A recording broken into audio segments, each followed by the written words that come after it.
Halo, perkenalkan, kami dari kelompok 3, tugas besar mata kuliah Pancasila kelas I. Berikut anggota dari kelompok kami. Yang pertama, ada Andi Putra Pratama Ramadan dari program studi teknik sipil dengan NIM 07201009. Yang kedua ada Farhan Aditya Dharma dari program studi sistem informasi NIM 10201039. Yang ketiga ada Firdiano Hilmi dari program studi teknik sipil dengan NIM 07201029. Yang keempat ada Muhammad Haikal Fadilah dari program studi teknik sipil dengan NIM 07201054. Yang kelima ada Muhammad Yusufah dari program studi teknik sipil dengan NIM 07201059. Yang keenam ada Melvan Timothy Mesak dari program studi teknik sipil dengan NIM 07201049. Dan yang terakhir ada Setiadi Amsal dari program studi fisika dengan NIM 07201029. Berikut adalah pemaparan dari materi kami. Latar belakang. Pengertian.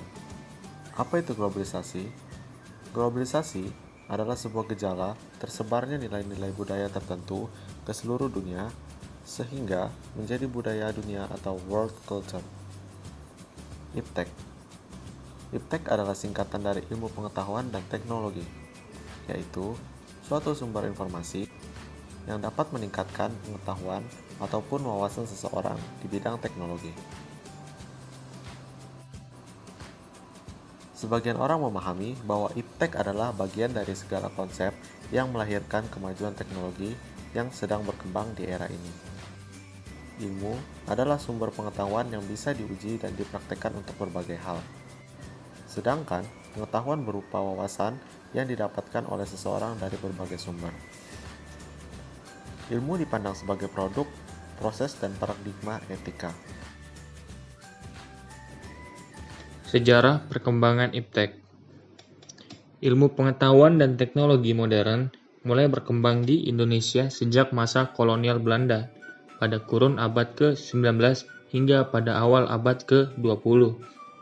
Perkembangan ilmu pengetahuan barat ke dalam masyarakat Indonesia tersebar melalui pembukaan sekolah-sekolah barat bagi penduduk Bumi Putra sejak pertengahan abad ke-19. Selanjutnya adalah contoh perkembangan IPTEK di era globalisasi. Yang pertama yaitu handphone. Handphone adalah perangkat telekomunikasi elektronik yang mempunyai kemampuan dasar yang sama dengan telepon konvensional saluran tetap. Namun, handphone tidak lagi memerlukan jaringan telepon menggunakan kabel, sehingga handphone dapat dibawa kemana saja. Handphone memudahkan manusia melakukan berbagai macam aktivitas selain menelepon seperti mengirim pesan, sehingga sangat efektif dan efisien dibandingkan dengan telepon konvensional. Contoh yang kedua yaitu laptop. Laptop adalah komputer bergerak, dengan kata lain, dapat dibawa atau dipindahkan dengan mudah. Karena melihat ukurannya yang relatif kecil dan bobotnya yang hanya sekitar 1-3 kg saja. Laptop biasa digunakan untuk mengetik, membuat presentasi, media hiburan, alat komunikasi, menyimpan data penting, dan aktivitas lainnya. Selanjutnya yaitu TV. TV adalah sebuah media telekomunikasi terkenal yang berfungsi sebagai penerima siaran gambar bergerak berserta suara. Fungsi televisi secara umum sama dengan fungsi media massa lainnya, yaitu berfungsi untuk memberi informasi, mendidik, menghibur, dan membujuk.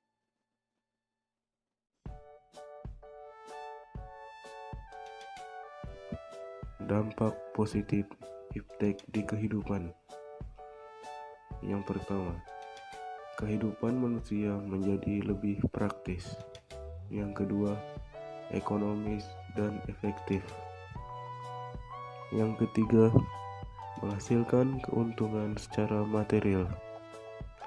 Yang keempat, mudahnya berkomunikasi tanpa batas. Yang kelima, memperluas jaringan di berbagai aspek kehidupan. Yang keenam, mudah mengakses informasi melalui media internet. Dampak negatif ilmu pengetahuan dan teknologi di kehidupan. Yang pertama, munculnya pengangguran karena kualifikasi syarat pencari kerja yang tinggi. Yang kedua, kurangnya rasa untuk bersosialisasi karena penggunaan teknologi yang membuat orang menjadi individual. Yang ketiga, hilangnya budaya yang membuat banyak orang menjadi menyukai budaya luar.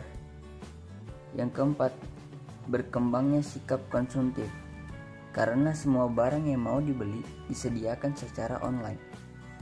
Yang kelima, kemerosotan moral, khususnya bagi remaja karena lebih fokus dengan perangkat teknologinya seperti gadget. Pembahasan. Teknologi adalah hal yang lumrah digeluti, bahkan ditekuni oleh setiap orang di masa kini. Teknologi adalah suatu yang bisa melahirkan kreativitas dan inovasi yang bermanfaat bagi manusia. Teknologi harus diiringi dengan ilmu pengetahuan yang sesuai. Iptek atau ilmu pengetahuan dan teknologi menjadi prioritas orang dalam mengembangkan kemampuannya karena kita dapat belajar dengan waktu yang cepat dan relatif mudah. Perkembangan iptek membuat orang menjadi terampil dan sigap dalam melakukan pekerjaan. Iptek juga dapat membuat orang menjadi lebih efisien dan efektif dalam melakukan pekerjaan dan tidak harus memakan waktu yang lama. Di balik perkembangan iptek yang pesat, terdapat berbagai masalah atau dampak negatifnya, yang membuat sebagian orang merasa dirugikan. Iptek melahirkan inovasi, tetapi iptek juga membuat jarak atau bahkan pembatas bagi orang-orang tertentu yang belum bisa menyesuaikan dengan perkembangan iptek itu sendiri. Jika kita tidak menyikapi secara baik, maka iptek akan menjadi malapetaka bagi kita dan menimbulkan kerugian bagi kita sendiri. Sebagai pribadi yang selektif, sudah seharusnya kita menyaring dan memilah-milah mana iptek yang tepat untuk bangsa ini dan mana yang perlu ditinggalkan. Itu semua dilakukan demi kemajuan bangsa dan untuk menghindari masalah-masalah baru. Iptek yang bermanfaat perlu dihasilkan tanpa harus mengorbankan banyak pihak yang menjadi korban iptek itu sendiri. Pada bagian yang terakhir, yaitu kesimpulan. Berikut beberapa poin yang dapat kami simpulkan dari materi ini. Yang pertama, globalisasi adalah sebuah gejala tersebarnya nilai-nilai budaya tertentu ke seluruh dunia, sehingga menjadi budaya dunia atau world culture. Ilmu adalah sumber pengetahuan yang bisa diuji dan dipraktekkan untuk berbagai hal. Ilmu pengetahuan dan teknologi modern mulai berkembang di Indonesia sejak masa kolonial Belanda pada kurun waktu abad ke-19 hingga awal abad ke-20. Contoh perkembangan iptek di era globalisasi diantaranya yaitu handphone, laptop, dan TV.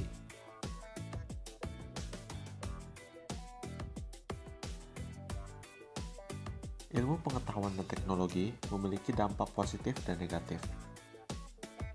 Dan kesimpulan yang terakhir yaitu teknologi adalah hal yang lumrah digeluti, bahkan ditekuni oleh setiap orang di masa kini. Teknologi adalah sesuatu yang bisa melahirkan kreativitas dan inovasi yang bermanfaat bagi manusia. Perkembangan iptek membuat orang menjadi terampil dan sigap dalam melakukan pekerjaan. Iptek juga membuat orang menjadi efektif dan efisien dalam melakukan pekerjaan dan tidak harus lagi melakukan cara-cara yang memakan waktu yang lama. Jika kita menyikapi secara baik, maka iptek dapat menjadi malapetaka bagi kita dan menimbulkan kerugian. Sebagai pribadi yang selektif, sudah seharusnya kita menyaring dan memilah-milah mana iptek yang tepat untuk bangsa ini dan mana yang perlu ditinggalkan.